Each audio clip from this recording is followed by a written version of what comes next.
गधे की कब्र। एक धोबी था, उसके पास एक गधा था। वह गधा उसका हर काम बड़ी मुस्तैदी से करता था। बेचारे की विडंबना यह थी कि उसके परिवार में कोई न था। उसका यार दोस्त कहो या बीवी बच्चा, सब कुछ यह गधा ही था। लेकिन एक दिन जब वह गधे को लेकर दूर के किसी गांव की यात्रा पर था कि गधा बीमार पड़ गया। और बीमार पड़ा तो ऐसा पड़ा कि उसकी मृत्यु ही हो गई। धोबी का तो मानो सर्वस्व लुट गया। उसे बड़ा गहरा सदमा लगा। उसने उस अनजान गांव में अकेले हाथों किसी तरह गधे को दफना दिया। साथ ही वहीं उसकी कब्र भी बनवा दी। वैसे तो वह गधे के प्रति अपने तमाम कर्तव्य निभा चुका था, परंतु क्या मालूम क्यों बावजूद इसके वह उस जगह को छोड़ नहीं पा रहा था। दरअसल धोबी उस गधे के बगैर अपने जीवन की कल्पना भी नहीं कर पा रहा था। गधे को मरे 10 दिन हो गए थे, पर अब भी वह उसकी कब्र के पास ही डटा हुआ था। गमगीन तो इस कदर हो चुका था कि उसकी आवाज ही दगा दे गई थी। बेचारे की बोलने की क्षमता भी जा चुकी थी, ऊपर से उसे लिखना पढ़ना भी नहीं आता था। यानी देखते ही देखते उसका जीवन अत्यंत दुष्कर हो चुका था।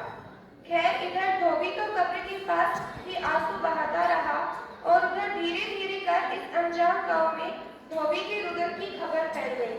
हर कोई धोबी की हालत देख एक ही सवाल करता, किसकी मृत्यु हुई है। लेकिन धोबी को कुछ होश ही कहाँ था, ऊपर से बोलने की क्षमता भी वह खो चुका था। सो कोई कुछ भी पूछे, वह तो बस बार बार कब्र पे सर रखकर रोया करता था। 100 बातों की एक बात यह कि वह अपने गले की बेटियों के गम से बाहर ही नहीं आ पा रहा था। इधर पूरा गांव उसका यह हाल देखकर हैरान था। सभी आपस में भी चर्चा करते कि ऐसा तो कौन मरा होगा कि जिसकी मृत्यु के गम से यह उबर ही नहीं पा रहा है। अब सवाल उठता है तो जवाब देने हेतु बुद्धिमान से टपक ही पड़ते हैं।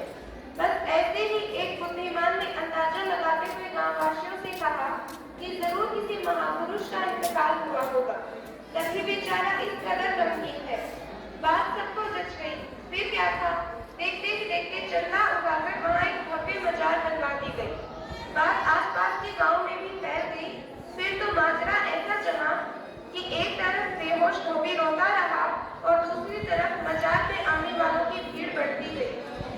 यही नहीं, चंद दिनों बाद धोबी को मौलवी के वस्त्र पहनाकर उसे मौलवी की उपाधि भी दे दी गई। आखिर धोबी ही तो वह व्यक्ति था जिसने उस महापुरुष के साथ वक्त बिताया था। खैर, इधर एक तरफ दिनों दिन इस मजार की भव्यता बढ़ती जा रही थी, तो दूसरी तरफ इस भव्य मजार की खबर भी दूर दराज के गांव से होते होते पूरे देश में फैलती जा रही थी।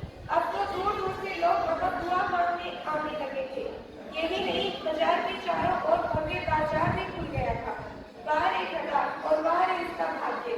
उससे भी बड़े बाबा इंसानों की जो मृत गधे से भी दुआओं की उम्मीद लिए जीना शुरू हो गए थे। यह किसी धर्म विशेष की बात नहीं, सभी धर्मों और सभी देशों में हजारों इससे मिलती जुलती घटनाएं घटी हैं और अब भी घट रही हैं। आप सभी जानते हैं कि सभी धर्मों में ऐसे ही हजारों तरीके के आसपासों की दुकानें खड़ी